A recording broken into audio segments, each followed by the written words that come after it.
आज मम्मी की खतरनाक वाली डांट सुनकर आज तक जो कभी खेत में नहीं आया था ना, आज तो वो भी खेत में आ पड़ी। हेलो दोस्तों, Radhe Radhe, welcome back to my mini vlog. तो आज भी तैयार था, इसलिए सुबह सुबह मम्मी ने मेरे से बोल दिया था कि तू पकौड़ी बना। और जब मैंने सारा सामान तैयार कर दिया था ना, उसके बाद मेरी मम्मी बोली हुई थी जरूरत ना था, अब तू जा। तो फिर मम्मी तो लग गई थी पकौड़ी और पूरियां बनाने में। उसके बाद मैं चली गई थी नहाने के लिए, और नहाने के बाद मैं धूप सेक रही थी क्योंकि आजकल इतना ठंडा होने लग गया है ना। और तब तक जो है मम्मी ने भी सारी पूरी और पकौड़ी बना दी थी। फिर मैं और सिमरती चले गए थे ऊपर छत में पूजा करने के लिए। और आज ना जो हम पूरी बड़ी वगैरह बनाते हैं वो सब छत में चढ़ाया जाता है।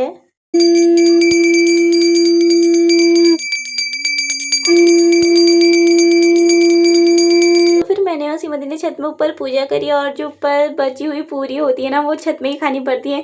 और मेरी मम्मी कहती जब तक इसको पूरा नहीं खाते ना छत से नीचे नहीं आते हैं। और अब मुझे पूरी खा खा के पूरी की दह हो गई है, पर जैसे तैसे मैंने खा ही लिया था। उसके बाद फिर नीचे आने के बाद मैं और सिमरती चले गई थी दुकान पर ना। अभी हम लोग दुकान सामान लेने के लिए नहीं जा रहे थे, अभी हम जो है मंदिर के लिए धूप बत्ती देने के लिए जा रहे थे। उसके बाद फिर हम लोग वापस घर आ गए थे, और घर जाके देखा तो डिम्पू पैंट बांटने के लिए आई थी। और पता है जब हम लोग सोए रहते हैं ना, कोको हमको इतना परेशान करती है, और इसलिए अभी ये सोई थी ना तो इसको परेशान करने में मुझे बहुत ज्यादा मजा आ रहा था। और जब मैं कुकू को परेशान कर रही थी ना, तब तक मम्मी जो है दीदी लोग को चूड़ चढ़ा रही थी, और सबसे छोटी मैं ही हूँ ना, इसलिए लास्ट में मेरी बारी आई। पर मैं फिर भी कोको को नहीं छोड़ रही थी, तो इसलिए मम्मी ने मुझे बहुत खतरनाक वाला डांट दिया। बिल्कुल तेरे को कहना नहीं लगता है, कब से छोड़ दे बोल रही हूँ, बोली ठहरी। इसलिए मैं थोड़ी सी गुस्सा हो गई थी, और पर पैसे मिलते ही मेरी खुशी देखो। और आज तक सुबह से मैंने एक पूरी के अलावा ज्यादा कुछ खाया भी नहीं था, इसलिए मुझे खतरनाक वाली भूख लग गई थी। तो दीदी चली गई थी मैगी बनाने के लिए, तो मैंने सोचा मैगी के साथ में चटनी भी बना दी हूँ, क्योंकि मैंने यूट्यूब में रेसिपी देखी थी। और पता है मैंने इसको बनाने में इतनी ज्यादा मेहनत करी ना, पर लास्ट में ये चटनी नहीं सब्जी ज्यादा लग रही थी। मेरी दीदी बोली ठहरी तूने प्याज की पुड़पुड़ी बनाई है। मेरी इस बेकार सी चटनी बनाने तक दीदी ने मैगी भी बनाई दी थी, तो हमने फटाफट से जो है मैगी खाई। और जो मैंने ये चटनी बनाई थी ना, ये हो तो ठीक रही थी, बस थोड़ी सूखी सूखी सी लग रही थी।